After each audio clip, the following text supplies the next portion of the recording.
Virtus Pro had an abysmal major performance and got knocked out in a seriously embarrassing fashion, so much so that we questioned if huge changes to the team would happen.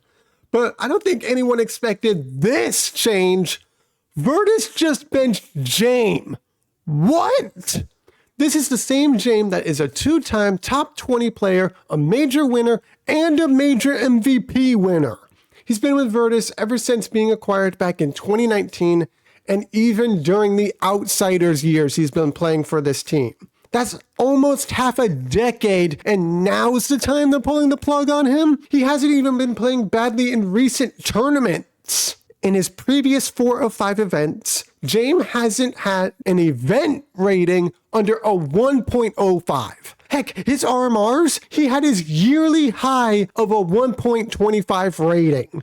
Look at those numbers. That's prime top 20 Jame right there. But the kicker to all this? The major itself. An impact of a 0.88, a rating of a 0.99, and though he had a great DPR of a 0.55, his average damage per round was nearly a 60. That's horrendous. But again, we have to weigh something else out. Jame isn't just the AWPer for Virtus, he's their IGL. So picture Cadian and Device roles. So the captain leading Virtus to a 1-3 record and being bounced from the major doesn't exactly give you a very good look, now does it? But man, I'm still trying to figure out why Jame gets to axe before anyone else, especially when you see his previous 2023 year. A 1.18 rating, an impact of a 1.06, and an elite DPR of a 0.50. There was a genuine argument he was a top 20 or 25 player. In big games in 2023, Jame ranked 13th out of all other players facing top 20 teams. He was tied with Rops, Spinks, and nearly Shiro. That was just a year ago. It's not like Jame totally forgot how to play Counter-Strike. Players have had bad years. Look at Simple. He's had 2 stints with Falcons that he'd rather forget, but still, nearly any team would sign him to a loan if they could, even if it meant he'd just be a mentor. Brawlin had a rough year with NIP after his time with Fnatic. Heck, some of the community believed his career was over.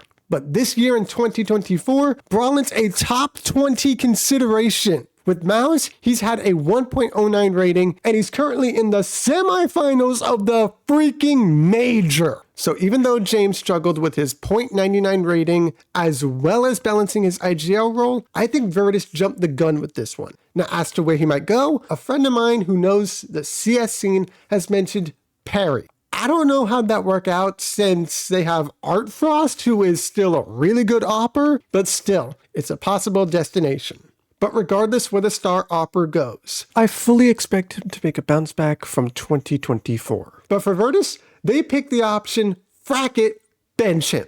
And for Virtus, this is now the second player you've benched. You've made a coaching change twice, paid $1.5 million for a stagnant electronic, and you now need a new AWPer and IGL.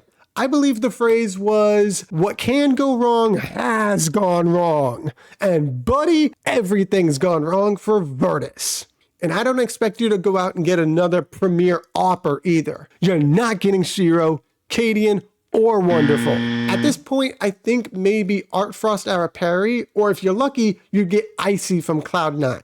Then again, he's only played 11 games versus top 30 teams. So yeah, congrats Virtus, you found your scapegoat. It wasn't your coach that you just promoted. It wasn't Norbert, who's having an even worse year than your star AWPer.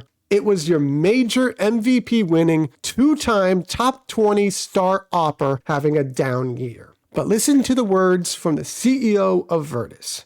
Quote, the best solution would be to bench him and calmly consider all available options.